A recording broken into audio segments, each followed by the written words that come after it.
Greetings, dears travelers, and welcome back to another installment of the Morbid Forest Spotlight series. Before we get into today's episode, Sean and I wanted to share with you our Season 5 Indiegogo campaign. We want to make Season 5 the biggest season yet, and while we are an independent podcast, our funds aren't limitless. That's why we started an Indiegogo campaign for the upcoming season. With the backing of our travelers, our goal is to fully fund all voice talent and writer talent for the show. Our voice actors and writers work tirelessly to bring you stories each season, and we want to show them a little extra gratitude. Check out our reward tiers for donations, which we have a few different levels of. Can't support us right now? That's okay. Spread the word of our campaign on your favorite social media platform. I'll leave a link in our show notes for the campaign. Now, on to our Spotlight episode. Today we have an amazing show for you. Maeltopia is a captivating horror dark fantasy podcast that weaves together several series into a vast epic narrative. In the aftermath of the Great Darkness of 1999, an apocalyptic event that erased humanity's memories for a year, society awakens to a bizarre and grim reality. Follow the family man, an infamous serial killer entangled in a deadly game orchestrated by an enigmatic deity. Discover the Maelsapiens, supernatural beings endowed with powers by the mysterious machine that demands a steep and dreadful toll. Join a group of adventurers as they explore Grimland, a sinister new continent shrouded in fog and ceaseless storms emerging in the wake of the Great Darkness. And without further ado, the Morbid Forest presents Maeltopia.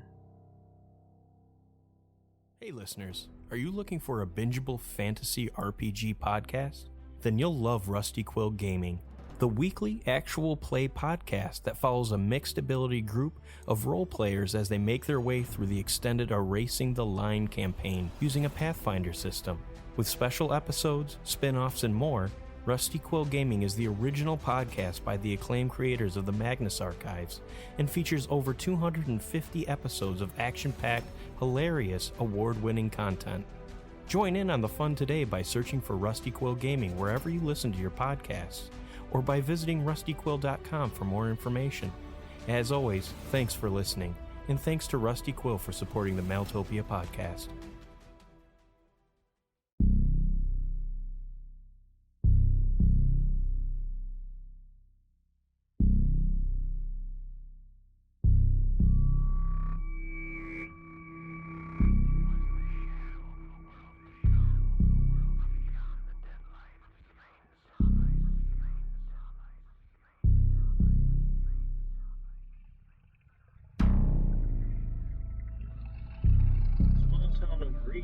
Was shocked today as police arrived to investigate two grisly murders. Witnesses say the women's feet were sewn together at the bottoms and hers to look like mirror images of each other.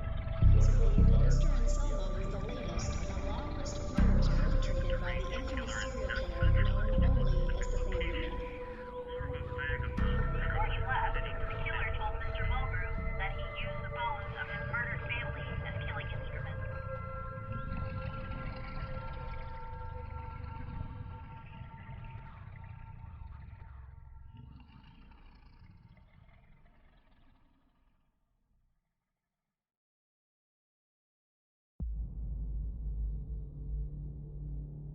It was some time ago when it happened, when I received my invitation.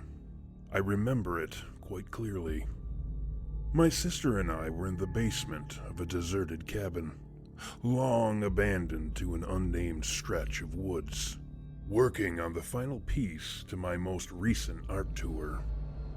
It was my intention to bind my subject, a wealthy paper mill owner, in his own viscera. I remember being tickled by the prospect of someone discovering him in the bowels of that rotted cottage. Some curious soul braving the dark, chasing the void with a flashlight, until, at last, their eyes spilled across my work. Red, beautiful, and wrapped tightly in coils of glistening ribbon. It was an inspiration well worth the time, as any meaningful piece of art always is, despite how doomed it may be to fail. With my sister in hand, I cut through the man's flesh, bones, muscles, and organs. All the materials the dead world uses to imprison us, keep us caged in this rotting box. It was only when I adequately hollowed out my subject and reached toward the steaming meats coiled neatly to my left that I noticed the first signs of a calling. A stray collection of entrails, far removed from the gut pile, assumed an order that was neither random nor the adjustment of my rambling subconscious. Rather, it seemed deliberate, even welcoming. Displayed in a kind of stylized cursive was a series of letters. They spelled Dismas. Naturally, I knew nothing as to what the word meant, but I was certain of one thing. It was the most important sequence of letters I had ever laid eyes upon.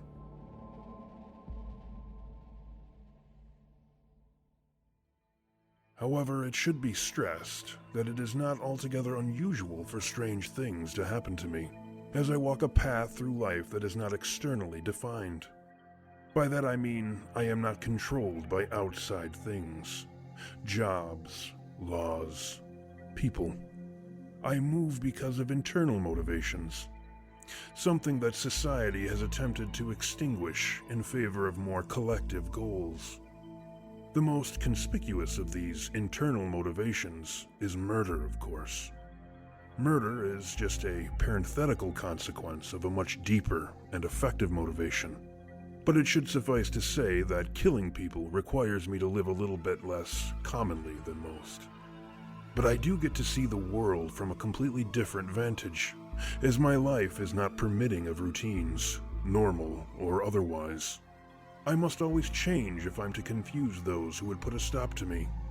So I move through darkened landscapes of abandoned rooms and forgotten attics, like normal people pass down roads and hallways, but I rarely, if ever, overlap my path.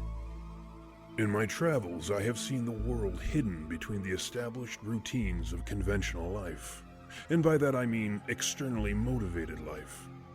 It can be quite extraordinary, or perhaps just secretly ordinary, as strange things occur just as often as traditional spectacles, and with no less connection to nature, if only less visibly. That being said, I had never before seen internal organs assume the shape of a wonderfully grisly coil of red letters, and in a splendid cursive hand, no less. It was some time before the word became anything other than a platform for half-formed dreams and a warm, unnamed purpose. Yet, one evening, while I had been examining a map, planning a deliberately confusing art tour, I ran across the word that had been birthed from the belly of a wealthy paper mill owner. The stillborn letters were a match for the name given to a thick expanse of woods that wrapped around a nearby body of water.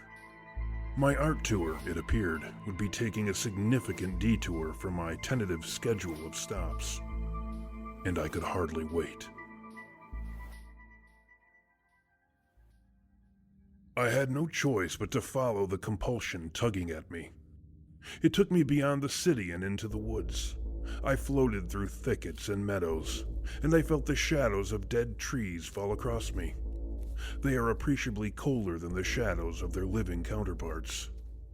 It seemed like I was walking the halls of a forested and celestial home, as the atmosphere exuded the shelter of gigantic enclosed places. The treetops fashioned the darkening firmament into a great threshold, making the sky seem like a yawning portal to a cosmic chamber where something waited, patiently, breathing in the silence of dead space. I could still see through the growing darkness, even as the shadows quickly gnawed away at the periphery of my vision. The night was closing off the world, but the pull of an invisible force kept me one step ahead of the advancing blackness. Soon the night trapped me, falling from all sides at once, surrounding me within a single blot of dying amber. The dim light drifted beyond me, letting the darkness crawl across my body, soft and silent. The shrinking twilight managed to survive but a few seconds longer before it melted around a small wooden cabin, leaving behind only a ghost of warmth that the night soon exorcised with a cold breeze. The tugging became the slightest cobweb, compelling me in the direction of the crumbling shack. I entered the structure through a hole that was once a door, and strode into its blackened innards. Something stirred. Whatever it was aware of me. I carefully slipped beneath the quiet as the pulling dissipated into the air. I was so very close to my destination. My sister came into my hand, her glittering laughter dancing beyond the silence as I vanished into a solid patch of purest darkness, waiting. The hidden creature was a patient thing indeed, and while its movements never betrayed it, its smell eventually did. It was something wild and carnivorous, and it was a predator of some distinction. A cougar, perhaps. My second sister rose from her bed, and they grinned at me. I smiled back. I moved toward the source of the smell, and I made no secret of my approach. I could feel the big cat's senses fluttering all around me, whispering away with some of my deepest secrets. I allowed the theft, as I wanted the cat to know the risk it took in confronting me. The cougar made its departure, merging into a current of darkness that surged through the distant window. I returned my sisters to their slumber and sought out that which I was meant to find. I walked the darkness-filled rooms of the cabin until the invisible threads that guided me fell away completely. I lit a match. The trembling light touched something old and dead. There was a skeleton before me, partly submerged in the dirt floor as if the ground had quickly solidified around its white, flailing limbs. I removed the bones from the cold earth, examining them in minute detail. A rib bone had been shattered, perhaps by a bullet. In its ragged shirt pocket there was a knife and an age-chewed notebook. Within the book's yellowed pages I found only a small list of 6 names, 3 of which had been crossed out. Moving on, I found piles of cut-out newspaper articles stacked in a corner, every one of them concerning the business of murderers. My own efforts were among the many collected vignettes. I was happy for the opportunity to revisit the work of one particular artist whose paints outlined his dying vision of me. I have no doubt he intended the picture for me rather than the police and the newspapers, as he was clearly grateful for the experience I had granted him, to peek behind the curtain of his own skin to see what he was truly meant to become. While his depiction was wildly inaccurate, within this world at least, I'm pleased he thought it appropriate to render me slightly inhuman. As I held the notebook in my hands and studied the names, it slowly became apparent that a great task had been passed to me. I knew in the same way I could feel certain shadows watching over me when I worked. A gossamer breeze that whispered beneath my skin, letting me know what flesh could never tell. I would cross off the remaining names.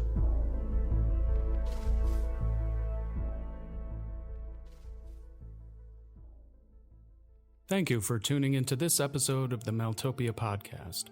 For early access to the latest episodes, behind-the-scenes videos, and more, join our community at patreon.com/Maeltopia. For original artwork, YouTube narrations, merch, and more, visit our website at maeltopia.com. And for the latest news and updates, follow us on Facebook, Instagram, and Twitter. On behalf of Mark, Steve, and Walker here at Maeltopia, we thank you very much for your support.